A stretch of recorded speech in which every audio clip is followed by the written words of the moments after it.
That's what it is, yeah.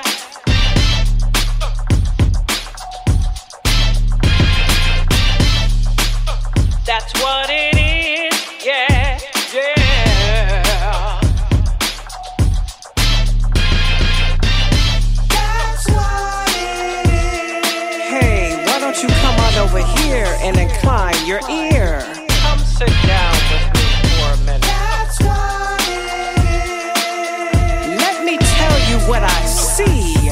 God is good and God is... UD Productions, that's what it is. Take one. UD Productions, this what it is, that's what it is. Take two. Hello everyone, this is your host Doreen Head with another episode of That's What It Is. It's Word on the Street. So Jamel, this is my brother, y'all. This is Jamel right here. And I just want everybody to know that I have big love for my brother. I haven't seen him in a long time. So Jamel, I'm here, I want to find out what really is going on out there in the streets. Myself and an organization called Love on Wheels, and we are out there most of the time trying to, be in the community. We feed the people. We go over to the tent city, to try to see what the needs are. So can you give me a little, feedback on, what you've experienced with you being out there? My experience being out there, and let me introduce myself to everyone. My name is Jamel, aka Sabat, and I experienced homelessness about 2 years ago. Going through that was a culture shock, actually. I never was in the streets in my life. Didn't know where to go, where to sleep, didn't know where I was going to find food. Didn't have those resources, but you know who taught me? There was the people in the streets. Hey, go to this direction, go to this church. You can go sleep here. Here's a safe place. Here's a place to get warm. It's the people that helped me survive. They were more informative about survival than our state institutions have provided for us, like 211. You could call 211 multiple times and you're just delayed or put on a back burner or redirected or saying, hey, call these people, but most people don't even have a phone or have a place to even charge it. As I said, my homelessness started 2 years ago, so this is during the pandemic. So the resources at that time was next to none. There's no public restrooms. You couldn't go in just to get warm or get out the rain because everything shut down. So it was a horrible experience when I went through it. The best thing, and it's always been true, is word of mouth. And word of mouth is the best teacher. Right. And we're gonna elaborate about word of mouth being the best teacher because that's how each one teach one. The each one teach one method is how we share without sharing like likes or sharing on social media. You have to actually sit down and teach somebody a lesson for them to learn it and actually walk them through that lesson for them to be skilled at learning it. So that's what the people in the streets has provided for me, is walking through it with me, and I'm walking beside them to actually learn survival from people that survived out there for decades. And that was a culture shock to me that I never experienced before. And we actually need help out here for people that's still in this situation. Yes. And we're not provided with any permanent solution to prevent this tragedy, this pandemic of homelessness. So we focus on the pandemic, but there was an existing pandemic, homelessness, that's been prevalent throughout this nation and throughout the streets, and all we were getting is a band-aid, a temporary patch to avoid a permanent solution.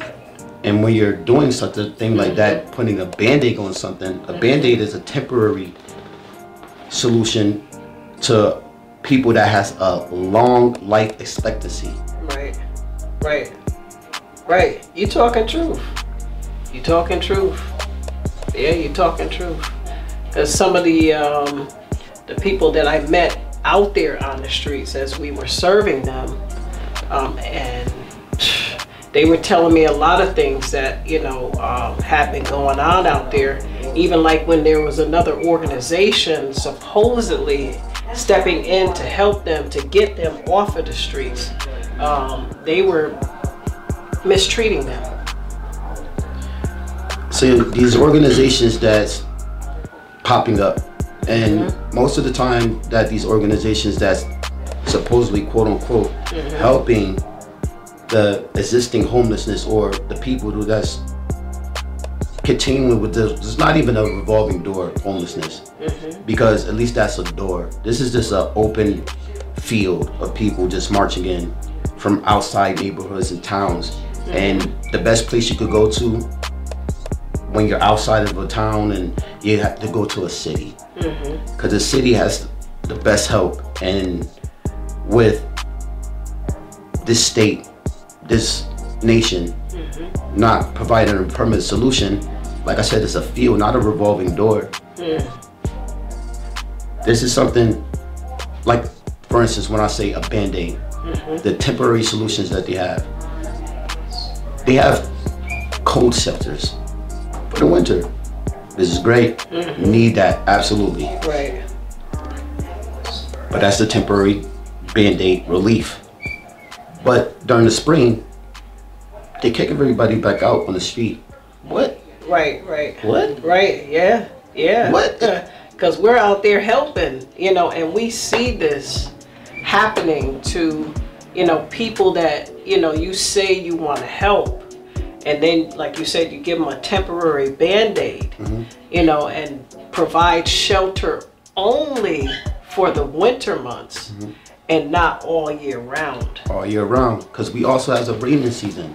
So what about the person going through a monsoon? And I went through that in the street. But it was 2021. It was a rain for like most of June and through July. So I was continuously wet. Continuously wet every single day. Wow. And everything shut down. So how are you gonna get dry? There's only but so many people in capacity at every building that you could go to. Right. You have homeless shelters that's jam-packed. Yes. So you have those people there, and they're receiving assistance, but the assistance that the state is providing to remove them from that sheltering and putting them in permanent housing is so slow and tedious that the people that's still waiting on this waiting list to get into those shelters so they could get that relief is put on a back burner, one after another, after another, after another. But we have these monsoon seasons, we have these heat waves, we have these type of situations because Connecticut is full with all seasons, and it fluctuates like crazy in New England, period. So we don't know what to expect out there with the elements. So you have no water at the time of the pandemic. Water fountains are shut down. What was the solution for that?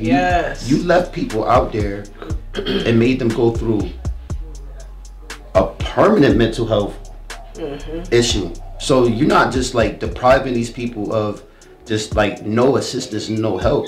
You're actually compounding their mental health problems. Then what's their solution? They're going to self-medicate. Exactly.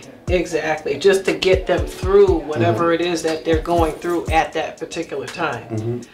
And to be honest, who can blame them? Right, and I agree with you. You know, just to get them through that, you know, difficult season or that difficult time. And I agree with you. So self-medication is something that is a means to an end. So it's the means to the end of their suffering, their pain, their emotional trauma, their exposure to the elements. You know, I didn't have a drug addiction. I had an alcohol addiction. But that was my vice, and everybody to each their own. Right. But you know what? That helped me through my hard times out there, so I could relate. But most people are falling out there in the streets to harder narcotics. And these harder drugs is putting them further down the proverbial rabbit hole. Yes. And this rabbit hole is something that they actually burying themselves with.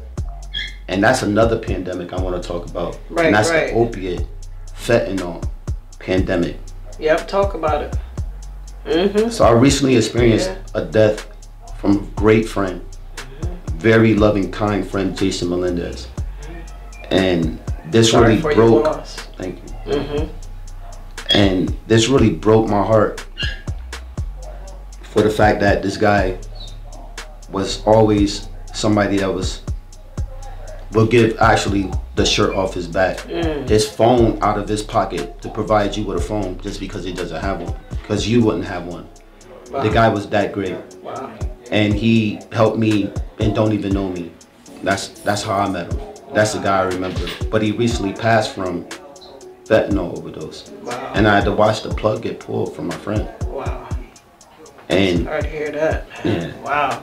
This guy right here, and along with a lot of other people, and families that suffer in this tragedy of loss of friends, families, uncles, and what's happening. That's a pandemic.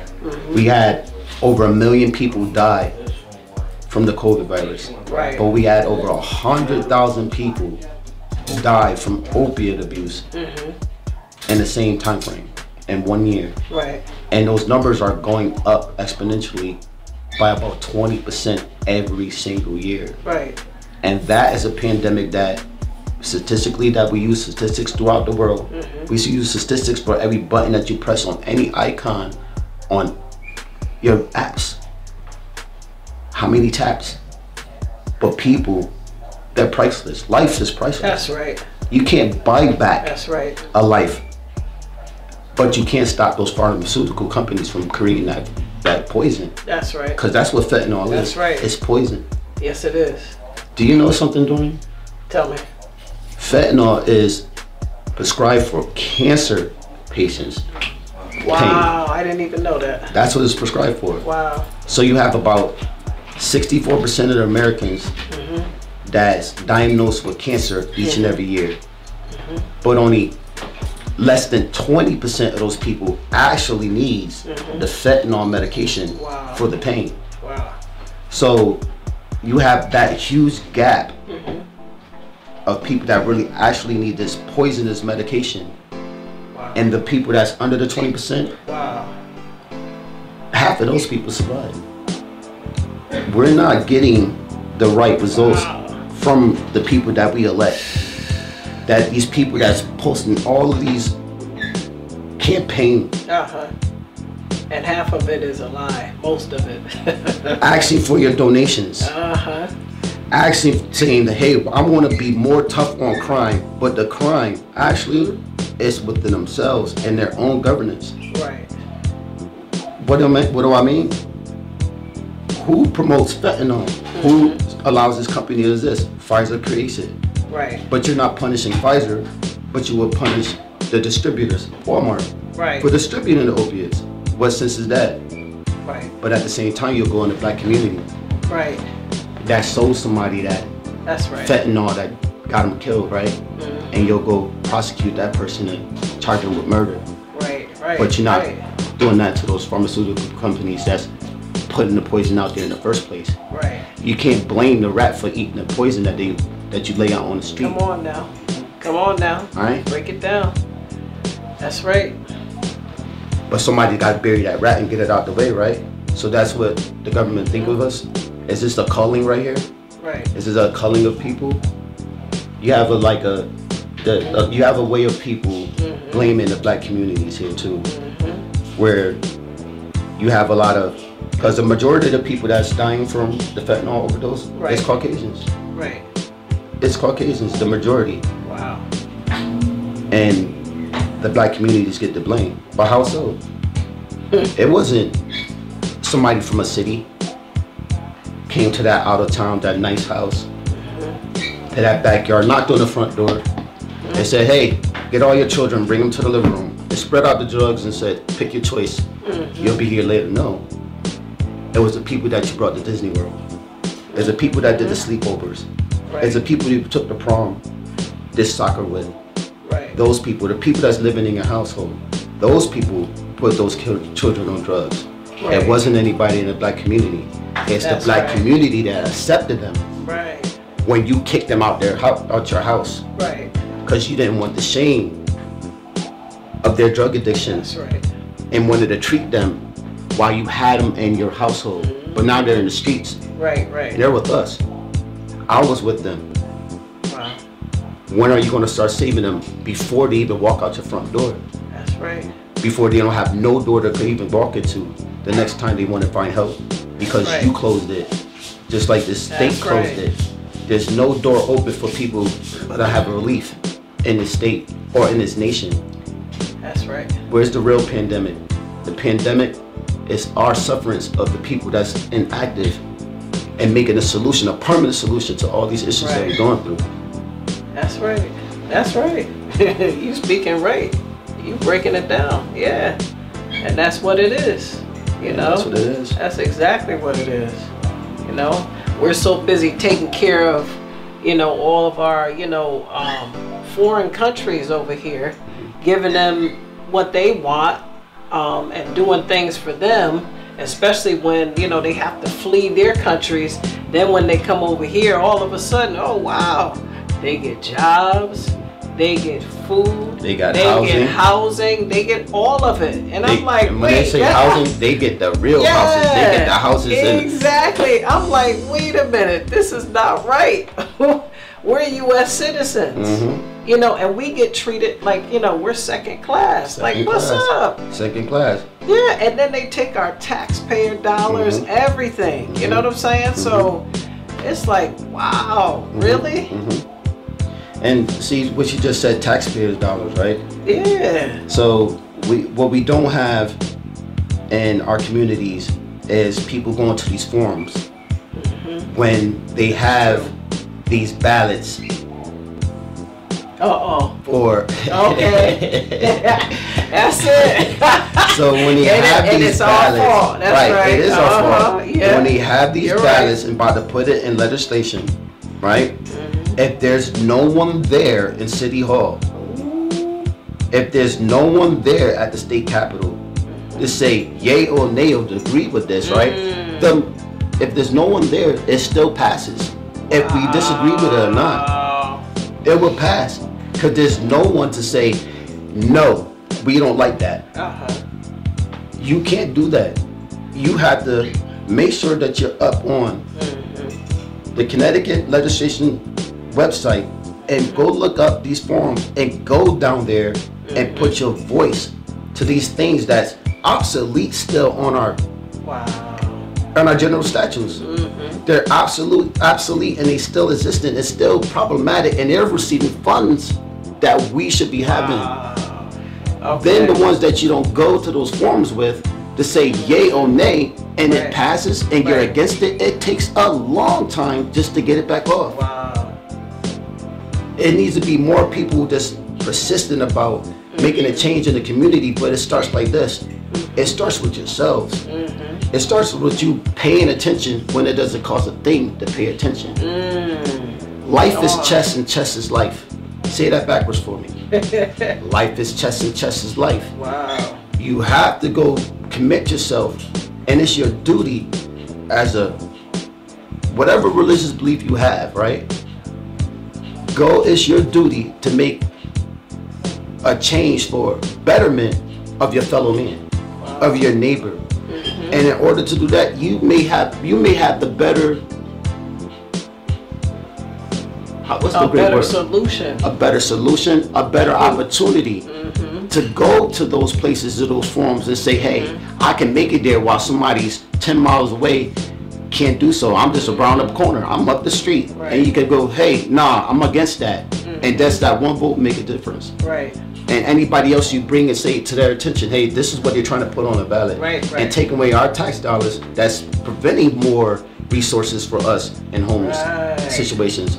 More resources for people that want to be in rehabilitation from their drug habits. We're just missing a bigger picture here because we're not going to the place where we can say, hey, that's what the picture looked like. I don't like that. If you don't know what the picture looks like, how can you even say yay or nay? Right. You have to go to these places. Right. You have to make a stand. And it starts with you. That's a good point that you made. A lot of times we don't take the time out. Oh, I'm tired. Oh, I just got off of work. Oh, I got something to do. Yeah. You know, and we don't take time to go to City Hall when they do have these different forums that even like in the communities, they do have the forums, even at like at the hub stations, you know, that the police have, you know, and they do ask a lot of these questions, but no, like you said, nobody shows up. So yeah, a lot of it is our fault. So what we're saying to you is we need to get more involved in our communities. Go down to some of these offices, state legislators and all of that, and put in our 2 cents. Because our 2 cents, it really does matter. Like Jamel said, it really does. It matters. It really matters. It does. It does. It definitely does. Yes, indeed. It most definitely matters. So what like she said, 2 cents, put our 2 cents in. So most people want to put their 2 cents in after the fact. Right. And they say I'm making a complaint. No, actually that's a gripe. That's a gripe. When you make a complaint, you go file that complaint. That's right. All right? If you're just telling your cousin, that's a gripe. Right. All right? Exactly. Do something about it. Do something. Make an action instead of making an inaction. Turn an inaction into an action, right? Yes. And then you'll see the difference. Yes. And it changes that slowly grows, or will just in an instant become something that's blown up overnight, and you just save somebody's life, or another life, and another life, one at a time. That's right. That's right. Well, guys, it has been a wonderful conversation here with my brother Jamel. You know I love you. I love you too. Oh man, you know I love you. Yes. Day one. Yeah, definitely, definitely. This is my brother from another mother. Definitely, he really is. You know, so blessings, much blessings to you. And much blessings to you all. Yeah. And our camera guy over here, Dave. Dave, my dog. Yeah. So that's another episode of That's What It Is. That's the what truth is in the streets. God bless you. I'll see you again. That's what it is, yeah.